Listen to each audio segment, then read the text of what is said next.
بسم اللہ الرحمن الرحیم۔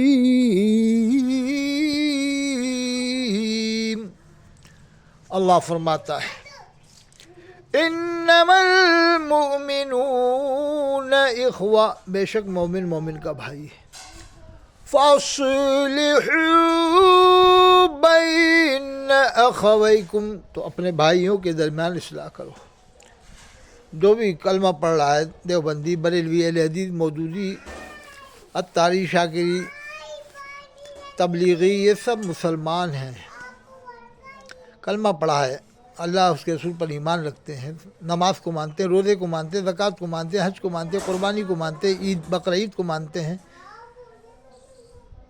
اور سنت رسول کو ہی مانتے ہیں، تو جو ضروریات دین کو مانتا ہے اسے مسلمان کہا جائے گا، اور جو ضروریات دین کا انکار کر دے گا کسی چیز کا تو اسے کافر مانا جائے گا۔ نماز کا انکار کر دے، روزے کا کر دے، زکوٰۃ کا کر دے، حج کا کر دے، عیدین کا کر دے، قربانی کا کر دے، یا اللہ کے رسول کو آخری نبی نہ مانے تو پھر اس کو کافر کہا جائے گا۔ جو اللہ کے رسول کو آخری نبی نہ مانے تو اسے کافر کہا جائے گا۔ قرآن میں ولاکن رسول اللہ و خاتم النبیین، اللہ کے رسول آخری نبی ہیں۔ تو دیکھیے، جب ضروریات دین کو ماننے والے دیوبندی بھی، بریلوی بھی ہیں، اہل حدیث بھی ہیں، مودودی بھی ہیں، قرآن کو مانتے ہیں، نماز کو مانتے ہیں، روزے کو مانتے ہیں، زکوٰۃ کو مانتے ہیں، حج کو مانتے ہیں، قربانی کو مانتے ہیں، عیدین کو مانتے ہیں، اللہ کے رسول کو آخری نبی بھی مانتے ہیں، حیات النبی بھی مانتے ہیں، دیوبند بریلی والے بھی حیات النبی مانتے ہیں۔ اب وہ جو الگ پاکستان میں وہ جو فرقے ہے حیاتی مماتی وہ الگ ہے، ورنہ جو عموماً دیوبند والے ہیں ہندوستان کے اور پاکستان کے بھی اور عرب ممالک میں سب اللہ کے رسول کو حیات النبی مانتے ہیں کہ اللہ کے رسول صلی اللہ علیہ وسلم اپنی قبر انور شریف میں حیات ہے۔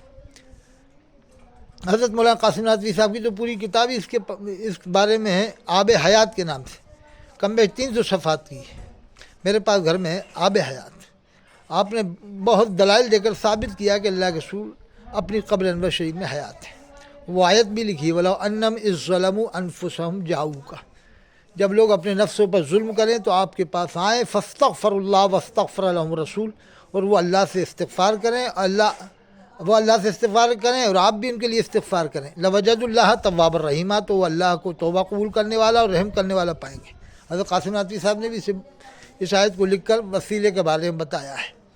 تو وسیلے کا یہ مطلب نہیں جیسا بریلوی نکالتا ہے کہ ڈائریکٹ مانگنا، وسیلے کا مطلب انڈائریکٹ مانگنا، یعنی اللہ سے دعا کرنا، اللہ ہی سے مدد مانگنا، اور واسطہ وسیلہ ہمارے نبی صلی اللہ علیہ وسلم کا دے کر کے، یہ وسیلے کا مطلب۔ اب بریلوی الٹا مطلب نکالتا ہے کہ یا نماز المدد، یا صبر المدد۔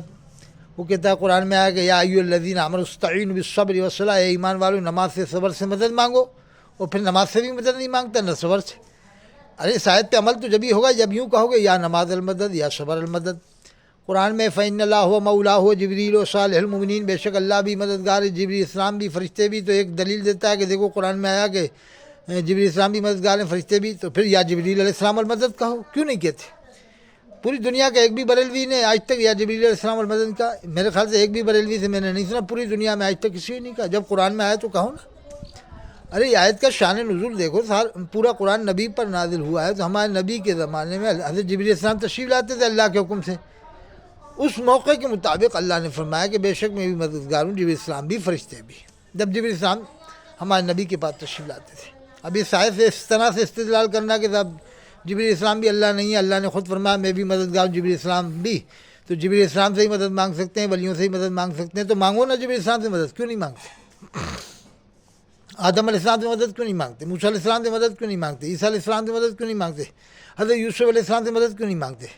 جو فاضل بریلوی نے لکھا ہے صفحہ 142 فتاوی افریقہ میں، جب کوئی کسی نبی یا ولی یا رسول سے متوسل ہوگا تو ضرور وہ نبی و ولی اس کی مدد کے لیے تشریف لائیں گے، یعنی نبی بھی تشریف لائیں گے، ولی بھی تشریف لائیں گے۔ استغفر اللہ، کہیں بھی کسی بھی حدیث میں نہیں ہے، کسی بھی حدیث میں نہیں ہے، کسی بھی قرآن کی آیت میں نہیں ہے کہ آپ نبی سے ڈائریکٹ مدد مانگیں اور وہ نبی پھر تشریف لائیں جسمانی طور سے۔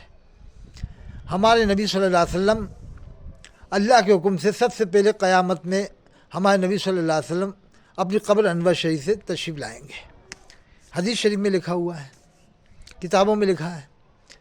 اللہ کے رسول پھر شفاعت فرمائیں گے، اتنی واضح باتیں لکھی ہیں، پھر بھی آپ لوگ الگ الگ جنے کیا کیا دلیلیں دیتے ہیں۔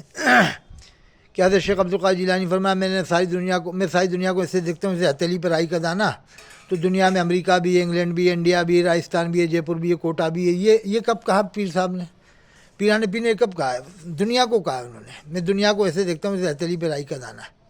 قرآن میں قل متاع الدنیا قلیل، کہہ دیجیے کہ دنیا چھوٹی سی ہے، دنیا چھوٹی سی ہے۔ تو دنیا کے بارے میں اللہ نے کہا دنیا چھوٹی سی ہے۔ اب یہ دلیل دینا کہ صاحب غوث پاک نے کہا، غوث پاک نے یہ کب کہا کہ میں حاضر و ناظر ہوں، پوری دنیا کے ایک ایک آدمی کی بات سنتا ہوں؟ وہ تو دنیا کو کہا میں ساری دنیا کو اسے دیکھتا ہوں اسے ہتھیلی پر رائی کا دانہ۔ جیسے آپ نے آسمان کو دیکھا، میں بھی دیکھ رہا ہوں آسمان کو، تو کیا میں نے پورے آسمان کو دیکھا؟ کوئی کہے کہ صاحب اطہر حسین قادری نے آسمان کو دیکھا ہے۔ اب کوئی میرے پاس آ کے صاحب بتاؤ ستارے کتنے ہیں، میں کہوں گا میں نے کب کہا؟ کہ وہ صاحب وہ کہہ رہا ہے کہ آپ نے آسمان کو دیکھا، تو آسمان کو تو ابھی بھی میں دیکھ رہا ہوں۔ یہ میری مراد تھوڑی کہ پورے آسمان کو دیکھا، لیکن کہوں گا اس کو آسمان۔ آپ بمبئی گئے سمندر کو دیکھا، اب کوئی کہے بتاؤ مچھلیاں کتنی ہیں، مگرمچھ کتنے ہیں، تو آپ یہ تھوڑی کہہ سکتے ہو صاحب ہم نے دیکھی ہیں مگرمچھ دیکھیں کہ نہیں، تو آپ نے پھر سمندر کیوں کہا؟ کوئی کہے سمندر کیوں کہا؟ تو یہ تھوڑی کہیں گے 1% سمندر دیکھا یا آدھا % سمندر دیکھا۔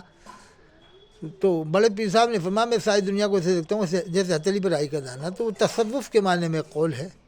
یہ کب کہا کہ میں حاضر ناظر ہوں یا میں ایک ایک چیز کو دیکھتا ہوں؟ تو پھر تو سبھی حاضر ناظر ہو جائیں گے، پھر سارے صحابہ کرام بھی حاضر ناظر ہو جائیں گے اس حساب سے۔ صحابہ کرام تو ان سے زیادہ دیکھیں گے پھر۔ اس طرح سے آپ دلیلیں دینا، قوم کو گھمانا پھرانا۔ قرآن میں ہے وَنَحْنُ أَقْرَبُ إِلَيْهِ مِنْ حَبْلِ الْوَرِيدِ، ہم تمہاری گردن کی رگ سے بھی زیادہ قریب ہیں۔ میں نہیں کہہ رہا دیوبندی بنو، میں نہیں کہہ رہا بریلوی بنو، میں نہیں کہہ رہا اہل حدیث بنو، میں نہیں کہہ رہا مودودی بنو، میں نہیں کہہ رہا تاری بنو، تبلیغی بنو۔ قرآن میں ہے وہ بنو۔ اللہ فرماتا وَلَا تَمُوتُنَّ إِلَّا وَأَنْتُم مُسْلِمُونَ، نہ مرو تم مگر مسلمان ہو کر۔ مومن مسلم نام دیا قرآن میں، حدیث میں بھی مومن مسلم کا لفظ ہے۔ اہل تشیع کے مقابلے میں اہل سنت کہہ سکتے ہیں۔ اور اللہ کے رسول نے فرمایا کہ لا تکفروا احد من اہل القبلہ، اہل قبلہ میں سے کسی کو کافر نہ کہو جب تک کہ کفر کنفرم نہ ہو۔